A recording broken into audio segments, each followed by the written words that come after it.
I don't really care if someone believes in climate change or not, if they're doing the things that are going to help solve it. And quite frankly, farmers focused on nature, they'll be doing a hell of a lot more to solve climate change than me.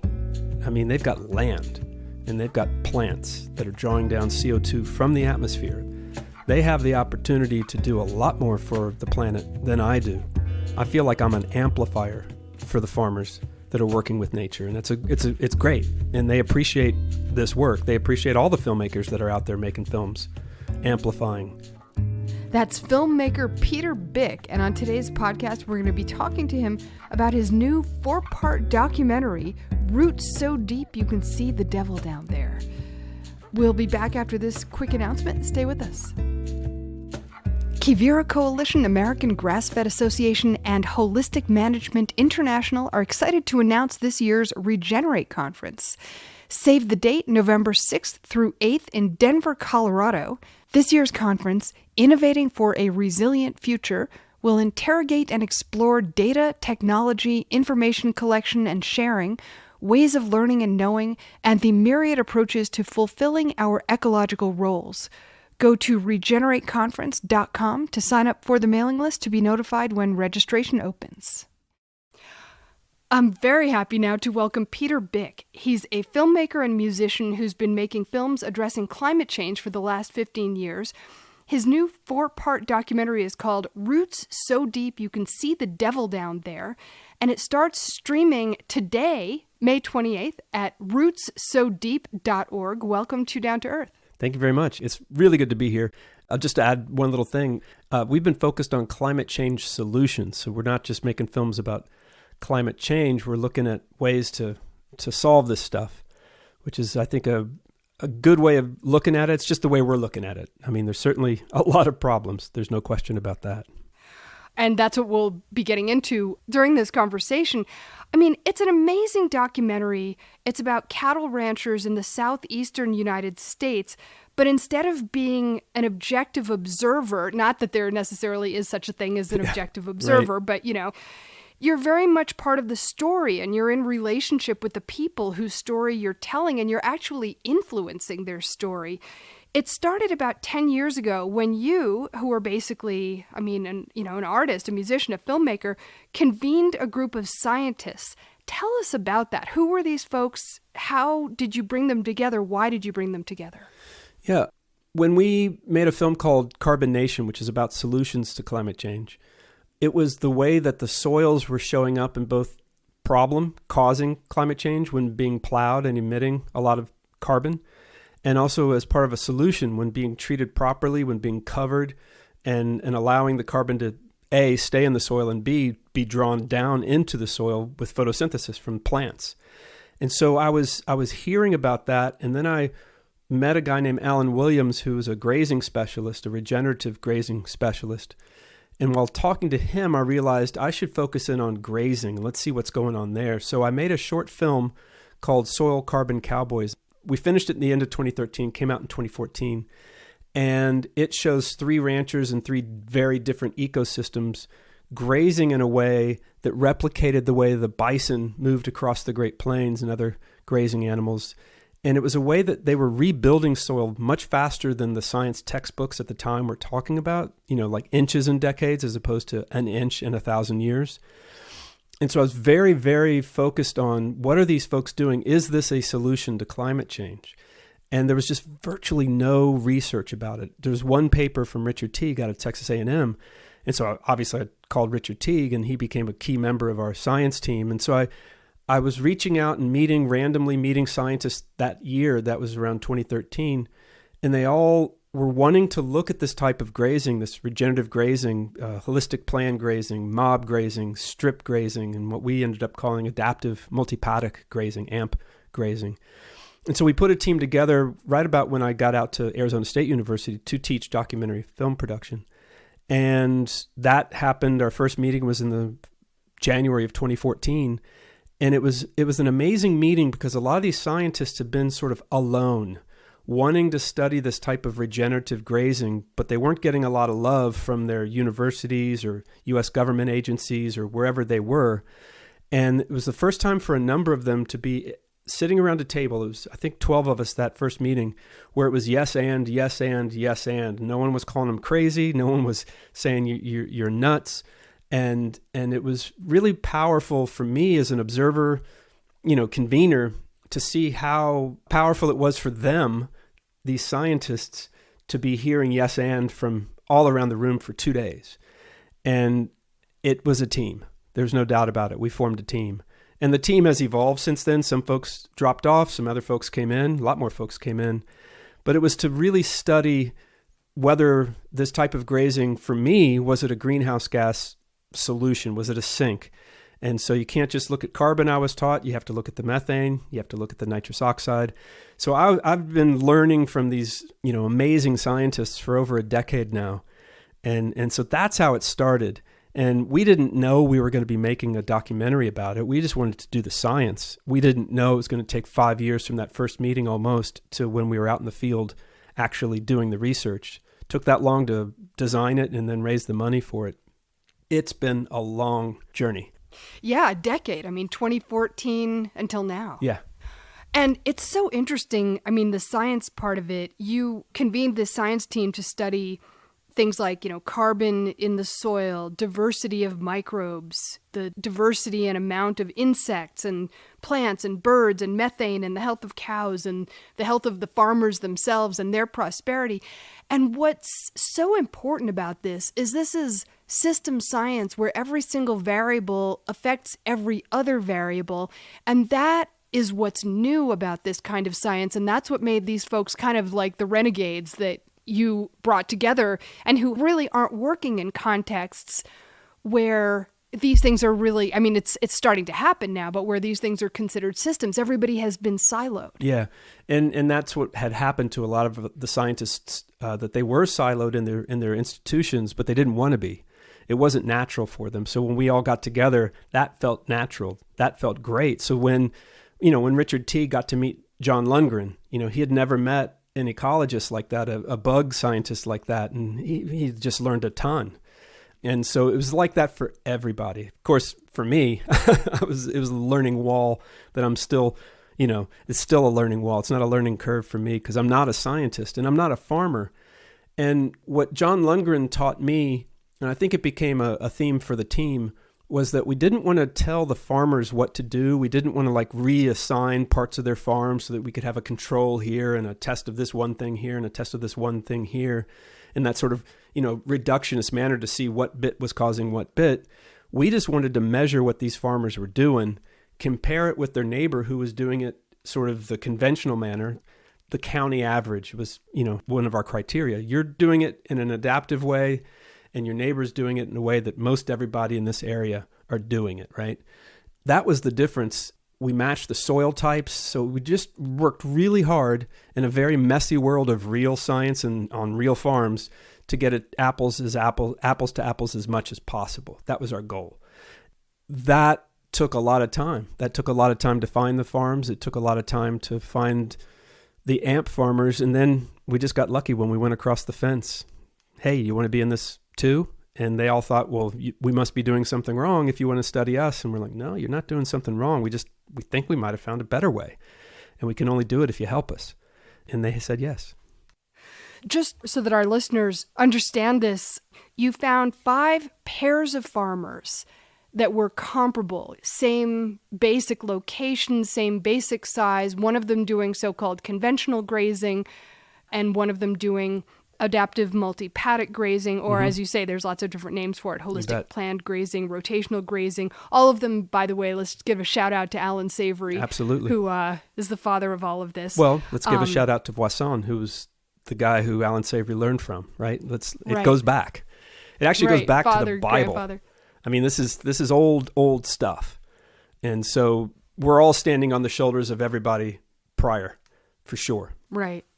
But in any case, you found these pairs of farmers, and it seemed like, on the one hand, you were like, let's see what the science says. But on the other hand, you were also pretty sure before you started that the AMP grazing was going to have better outcomes, and spoiler alert, did have better outcomes. But the bigger question, or a big question that permeates this film is, Will knowing that this method has better outcomes in lots of different ways than what they'd been doing, will that change people's actual practices? Right. So let me go back to the first part of that question. We didn't know. That's why we were doing the science. No one had measured it. How would we know? Did we have a feeling about it? Did we see differences when we were going on all the farms prior to that? You know, when our team made 10 short films about this type of grazing? Yeah, absolutely. We thought there was something there, which is why we worked so hard to get this off the ground. But we did not know. And until the science data comes in and the papers get published, you know, we're still learning. We still have papers that are in process as opposed to that are published. But the data is in our hands now, so we can say that there are definite benefits across the board when the folks are working with nature, just simply put, working with nature. Now, the question you just asked was, will farmers change if they find out the data is suggesting they change? And that was a big question. I'm not going to answer that here on this podcast because I want people to watch our films. That was a big risk.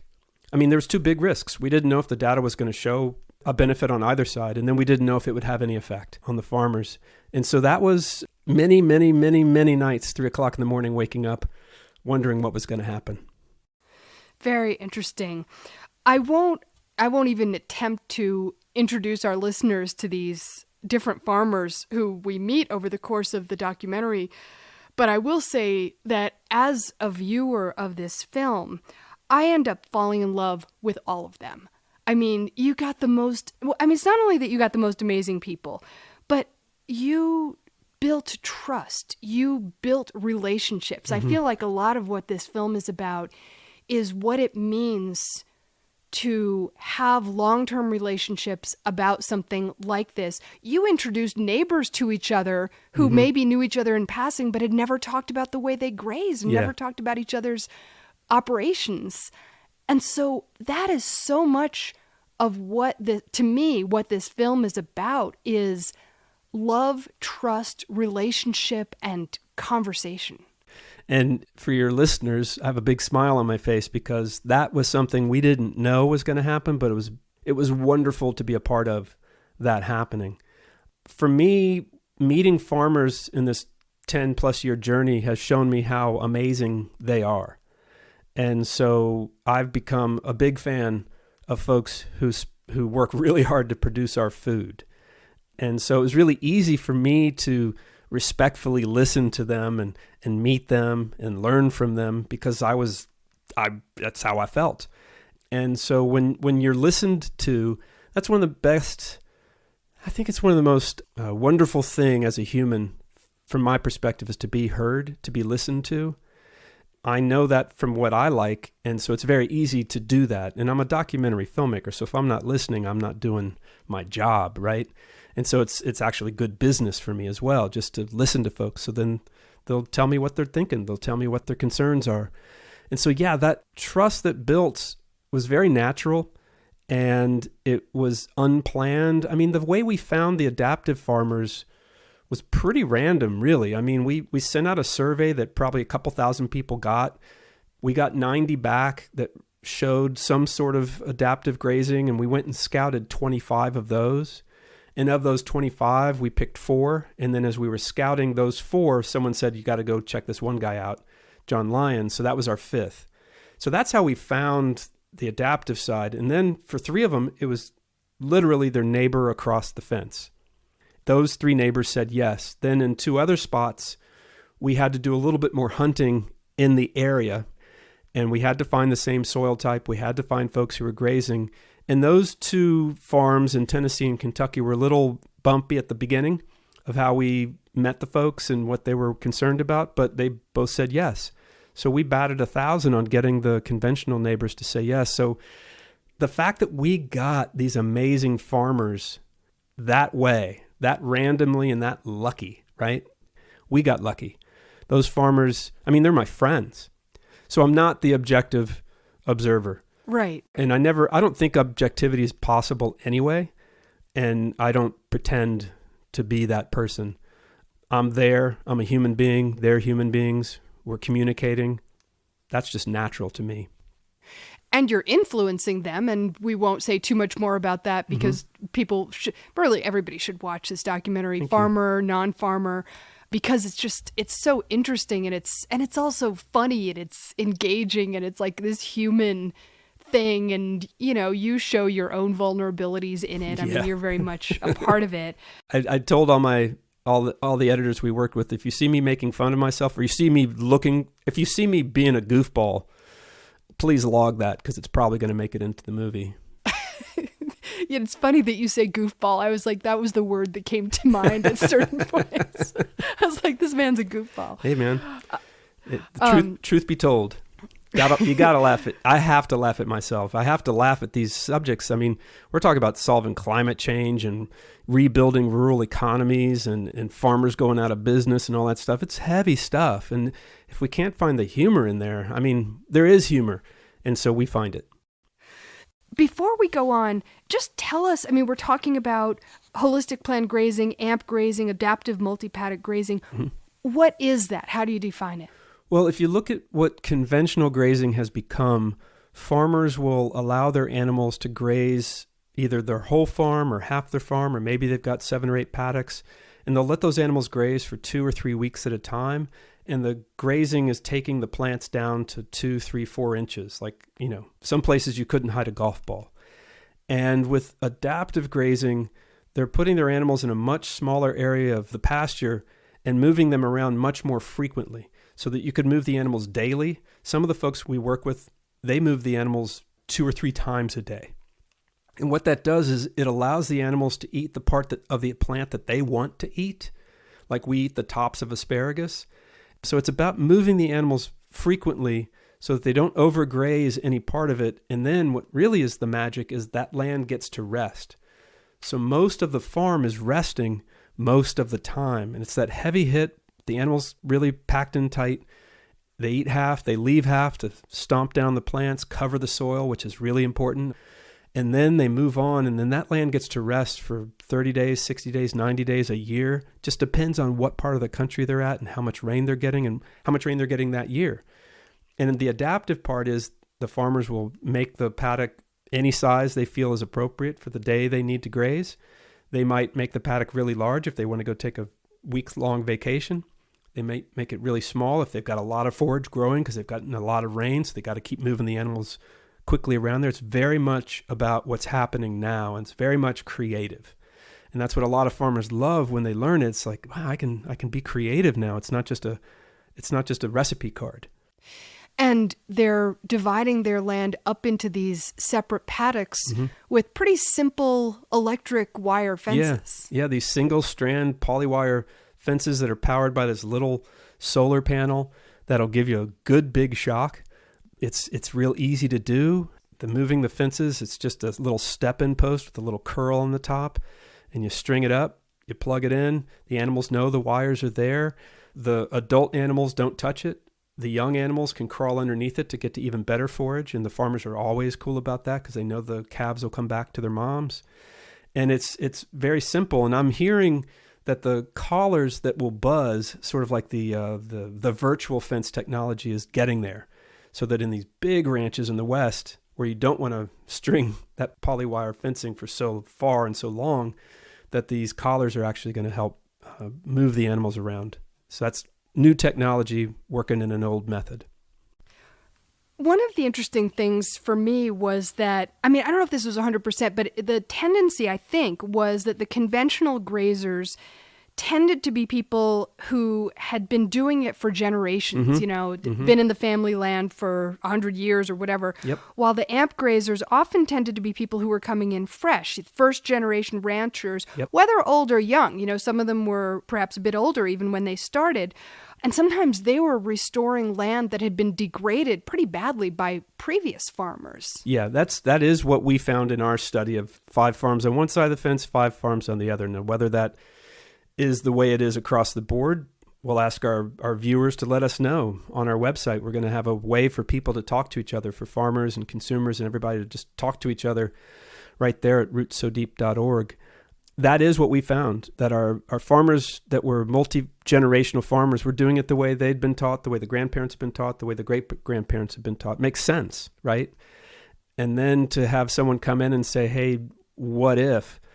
What was really cool is one of the conventional farmers in Kentucky, when we first met her, she said, what are you going to do with the data? And I said, it's yours. We'll explain it, but it's, this is open source. And she said, well, what if the data shows we could be doing something better? I said, well, then we'll bring in anybody you need to show you how to do it better. And that was a promise we made early on. And so that was what she needed to hear to say yes. And I was very happy, because if she was already thinking, what if the data shows I can be doing it better? That's a very curious and open mind to the process. And that's what we found across the board. The conventional farmers pretty much were curious what their neighbors were doing. They just weren't necessarily going to ask them, because they didn't want to get in their neighbor's business. And the adaptive farmers, just like you say, a lot of them are first generation, maybe new to that area, new in a relative way when it's, your grandparents weren't raised there. You're new because you've been there only 20 years. That's new. And they didn't want to tell people what to do. They don't want to be seen as telling people what to do. So there's this honorable politeness that I found in the farming communities, where people don't want to get in each other's business, yet if they do talk, that a lot of learning can happen because they know so much. They can share knowledge. And that's what we hope the film does, is just share knowledge with farmers to show, hey, there's other ways here, and there's no blame, no shame. That's really important with the way we make our movies, is no blame, no shame. How about? What do you think? Just present and let farmers make up their own mind. Let consumers make up their own mind. I mean, consumers can be driving this, saying, we want food that makes the soil better. Right. I mean, it is interesting, again, for me as a viewer of the film, seeing your and a lot of people's stereotypes be busted, like people's openness to data, people's real openness to science and to each other, and that willingness to engage. There's a lot of stereotypes about, well, we've always done it this way and we're never going to change, kind of thing. And that's not necessarily the truth on the ground. No. And even some folks in the regenerative ag community were telling me back in 2015, farmers won't listen to the data. They don't want to hear the data. And I disagreed with that. I didn't have anything to base my disagreement on other than just, I think they will. And they did. And they do. Every farmer I've met loves their land. Every one of them. I don't know any farmer, as Gabe Brown says, he wants to sign the back of the check, not the front of the check. And so every farmer I know likes that idea, right? And so if we can show farmers economic reasons, environmental reasons, the environmental reasons really ring true for people. I mean, it's amazing the power of birds and water to open someone's mind up to, wow, I could have more. I could do that. And so we found the data was incredibly important for farmers to hear. They want to know. The adaptive farmers, man, they were chomping at the bit to see data, right? But the conventional farmers, they're very curious, and very much show me the data. Let me see what's going on. And I'll just say this out loud. I've heard data, I've heard data, and I don't know which one is proper. They are both considered correct. Yes. Well, speaking of data, I mean, let's talk about the scientific team and the science for a moment. This is another thing about the documentary that I loved, is we get to know your scientific team and we fall in love with them too. That's good news. Really interesting people, interesting personalities, people with real histories, and love of the land, and, going into the fields that they did because of that. The love, or at least that's what it feels like. But it was a huge undertaking. I mean, you're talking about multiple research institutions to not only collect the data, but then to analyze the data that you've collected. Yep. And the results, and I think we can talk about them a little bit if you don't mind. I mean, they were unequivocal, and they were even more dramatic than what you had sort of thought and intuited at the beginning. Yeah, I probably was more optimistic than the science team, just by not being a trained scientist, to be trained to be more unoptimistic, I guess, or more, show me the data. But we found across the board that the working with nature is beneficial, and we can show the data that proves that. The scientists themselves, it was just so random the way I met everybody in 2012 and 2013, just on phone calls.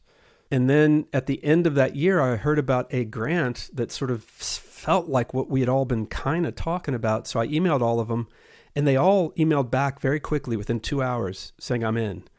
And I talk about that in the movie because it blew my mind. And what I didn't say in the movie, what I said to my wife, was something just happened. With all these scientists who do not know me, to have talked to me for only an hour, one guy for 2 hours, and then to say I'm in, it just felt like something important. It's been an enormous amount of persistence and work, because we had to keep that team together for 5 years without any money raised, virtually no money raised. We got a small grant from the Thornburg Foundation to convene our second meeting at the end of 2014. And they asked us to make a short documentary, which we did. It's called Soil Carbon Curious. It's up online. And otherwise, man, we were all just on fumes. Everyone was putting in their own time. And these are big, important scientists that have a lot of work going on. So they're like, do I make a plan? Do I leave this open? It was a lot of logistic stress. And to keep that team together, it was the idea that we were studying a system. It was the idea that we were studying nature, which is a system. Nature is a whole bunch of stuff that's interrelated, right? That was the driver for a lot of our science team, the fact that we were going to connect stuff. And so we just had our bug paper published last week. And the reason the bug paper came together was because they used the plant data, and that sort of showed all the bug data. It really brought it to life. And we have a bird paper that we're putting in second submission right now. It got rejected, and I think it got rejected for some pretty good reasons. The peer review process, it's valuable. It's a headache. It's stressful. And sometimes you read reviews and you're like, that's not really applicable. But many times what I've found, and this is, again, I'm an outsider, you'll get 3 reviewers on a peer-reviewed paper. 2 of them are kind of getting what you're going for. 2 of them are like, yeah, but I need to know this. And it pushes you down a road of making it better. There's always one who just doesn't get it. And you wish you could find out their name and call them and talk to them. But there's no dialogue in the peer review process. It's very much separate. And as an outsider, again, I wish there were a dialogue. Not a contentious dialogue, but I guess it would get contentious at times. But to really make sure that you're understanding what they're saying, they're understanding what you're saying. And I think that would make the process stronger. So our bird paper, we went through that gauntlet, and now it just got submitted. But the idea now is to do a bird paper that connects the bugs, right? Because if you have a lot of diversity in your plants, we're now seeing research from Stefan van Vliet, not in our core team for this documentary, but definitely someone we like to learn from, and he's at Utah State. He's finding out what the nutrient values in the plants are in the soil, in the plants, then in the animal, and then in the meat of the animal. He's following these nutrients all the way through the system and then into the humans that eat that meat. And so he's got that going on. But we know when you have a lot of different plants, the animals will pick what they need. They'll figure out what's good for them to eat. Also, when you have a lot of different plants, you have a much more diverse microbial life, which is really the engine of these farms, is these microbes. So now when you know you have a lot of different kind of plants, different kind of microbes, those plants are all attracting different types of insects, which are attracting different types of birds. And so all of that diversity is an engine of health for the farm, for the farmer, for the animals, and for the ecosystem downstream. The water infiltration is so much stronger. So therefore farms are soaking up water. So there's less flooding downstream. It all connects. And that's what was so cool about the way this project came together. I didn't know any different. It just made sense to have all these different types of scientists for me, because as a filmmaker, you got to have all different types of crew members. You got the person who's shooting it, the person who's making the music, the person who's producing it. You got to have all sorts of different people. But having all of those different pieces of the puzzle for a film, you couldn't make it otherwise. So when I was sort of asking people to be at that first meeting, it just made perfect sense. You'd have a bug guy, a rangeland guy, a plant person, a microbial person. It just makes sense. I mean, it's interesting because, the scientists are interacting in a way that kind of mirrors the way the different elements on the farm are interacting. Yes. And that was it. That's what we were doing. We were trying to measure what was going on the farm. So you need the expertise to measure those different pieces. Now, we don't ever say that we measured everything. I don't know how you could. And we don't even know why half the stuff's happening. Why that number is bigger on the adaptive side than the conventional side, but we're measuring it. And that sort of wanting to know why, I think, is what more science needs to be done. I mean, we know we're just scratching the surface on the research and on the methods of farming. We think the adaptive farmers are just scratching the surface on what could happen, how high this productivity can go. It's incredibly exciting. And to me, it's really good news as someone who's worried about climate change. This is really, really good news. So across the board, there's more carbon in the adaptive rancher soil. There are more birds and bird species. There's more soil nitrogen. And ironically, the people who were fertilizing, using nitrogen fertilizer, had less nitrogen than people who were working with nature and really using natural fertilizer and cow manure and so on.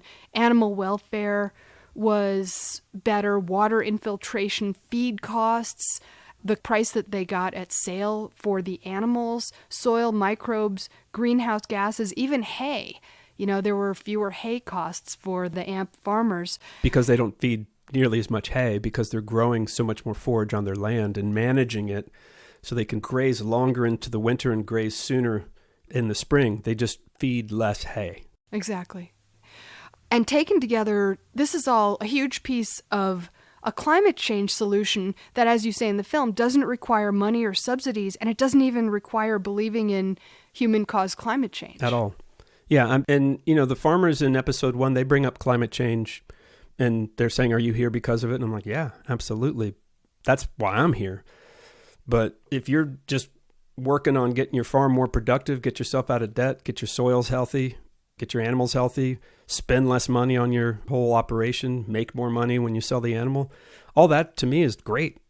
I don't really care if someone believes in climate change or not, if they're doing the things that are going to help solve it. And quite frankly, farmers focused on nature, they'll be doing a hell of a lot more to solve climate change than me, right? I mean, they've got land and they've got plants that are drawing down CO2 from the atmosphere. They have the opportunity to do a lot more for the planet than I do.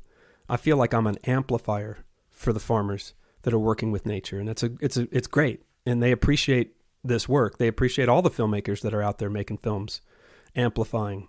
No pun intended.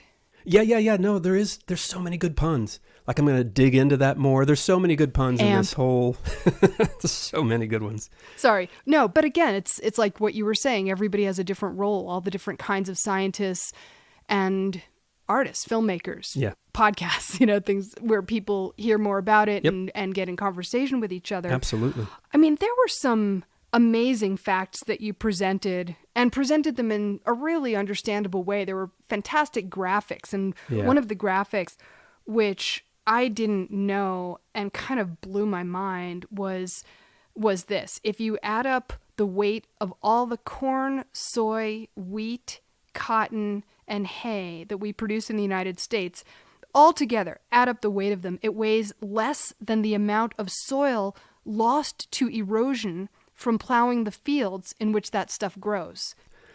I appreciate that you bring up the graphics. This company out of Denver called Mass Effects, they just did such an amazing job for us. So what it is, if you add up the big 5 crops, corn, soy, wheat, hay, and cotton on one side of the scale, and you add up all the soil lost to erosion on the other side, the lost soil is heavier.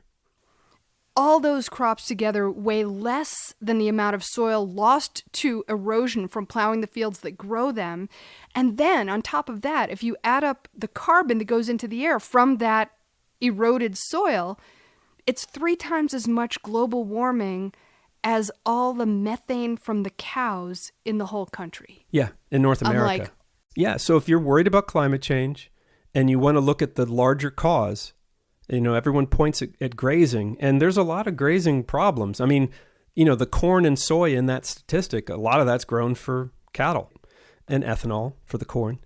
So there's definitely a connection to the conventional grazing system within those statistics, no doubt.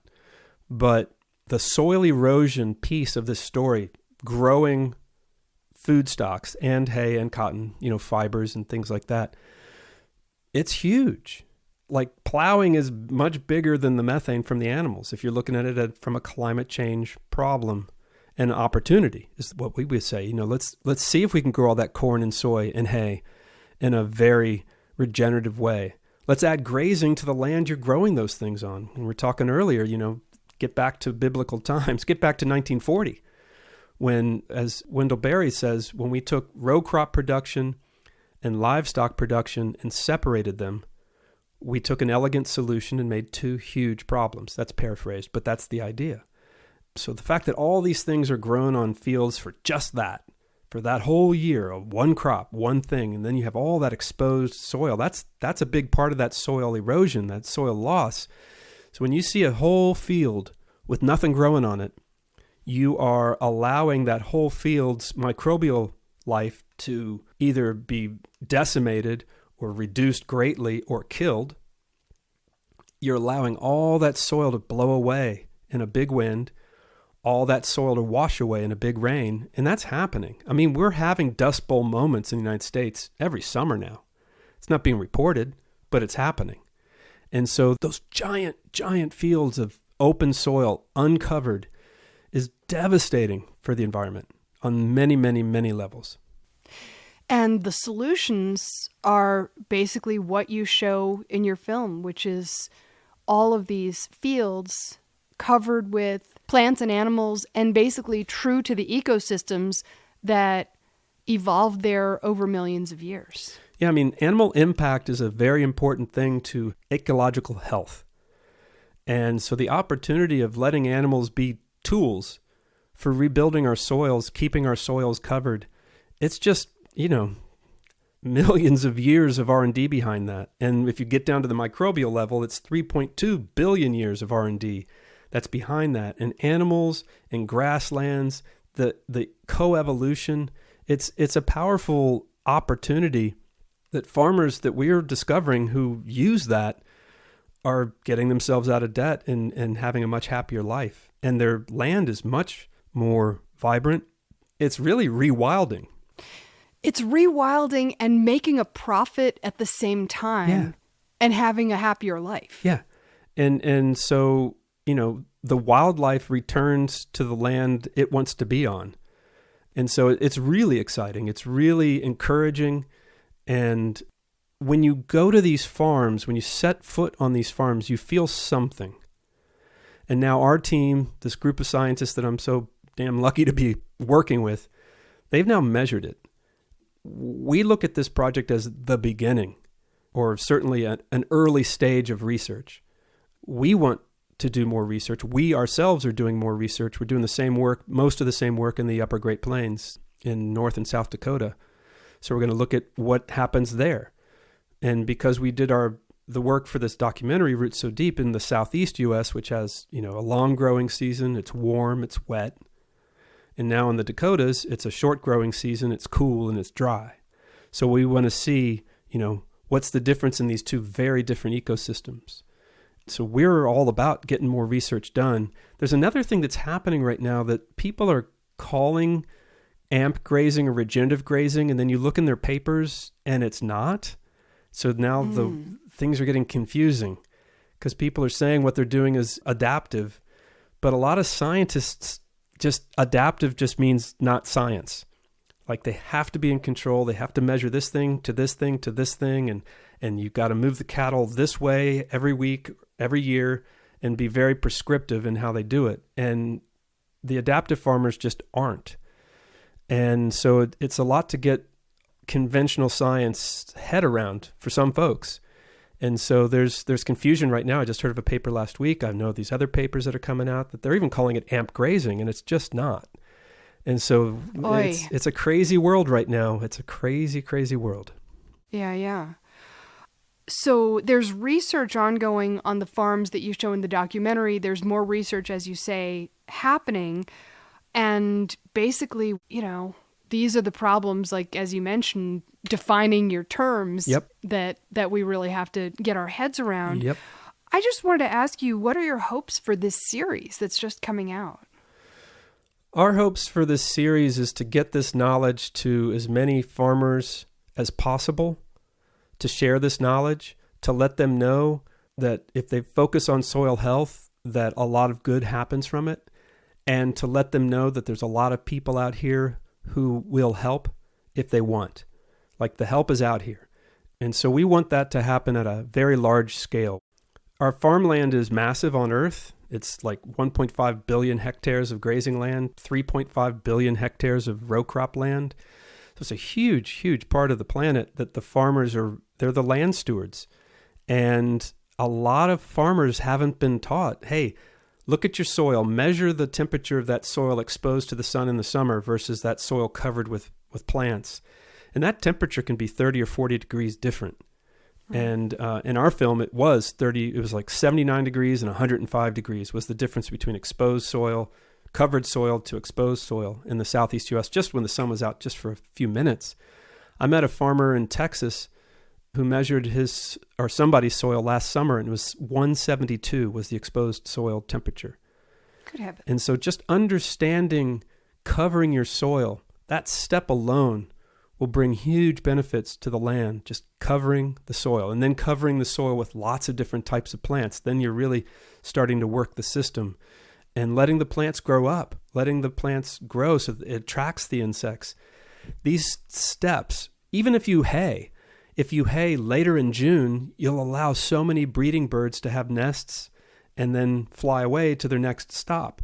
So there's all these steps along the way. So we want farmers to know about this. We want farmers to know that we certainly are on their side. And we want consumers to know about this because their food is either nutrient dense or it's not. And they're either spending a lot of money on healthcare or they're spending more money on food. It's kind of like that right now. You put all your healthcare costs and your food costs into one bucket. How cheap is that cheap food then? And so we want consumers to know you have choices here, and even if it costs more, and there's a whole bunch of reasons why that's the case, it's still possibly cheaper for you to buy that than what your healthcare costs down the road could be if you're eating food that's not rich in nutrients. When land is really well cared for and the animal impact is in there, working on the variety of plants, which gives you the variety of microbes, which are the miners of all that nutrient density, the microbes are the drivers.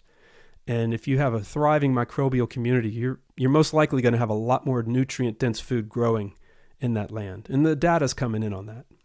And if you were to take all the grasslands in the United States or in the world and really start doing regenerative practices, amp grazing, and ecosystem-based, working with nature practices that you've been talking about, the amount of carbon drawdown into that soil is absolutely vast. It's vast, and it far exceeds the warming of the methane and the nitrous oxide that would be coming off of the grazing lands. Right. Yes, cows burp methane, there's no doubt. And systems that have a lot of cows on there, and the cows are urinating, and there's a lot of nitrous oxide that's coming off that system. And so that is a warming fact. But the carbon drawdown can be so vast, it eclipses that warming quite a bit. In our data, when folks see the film, they'll see how much, but it's substantial. It's real. Does that mean it's going to be that large in every setting around the planet? No. We think it's going to be larger the more rain you have and the less rain you have, but we don't know that, so we got to do the science. You mentioned earlier that the editing of the film was a great adventure. Tell us a little bit about that. Well, this was a really, really hard film to put together because we filmed so much. Like, we filmed all of it.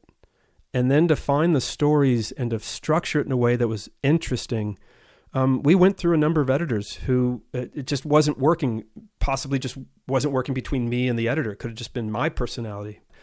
But when we found an editor, his name's Ben Daughtry, who is himself a musician and many decades as an editor as well and producer, when he saw the footage, and he took 3-4 months to watch all the footage that we'd shot at that point, he saw story there that I didn't know was there.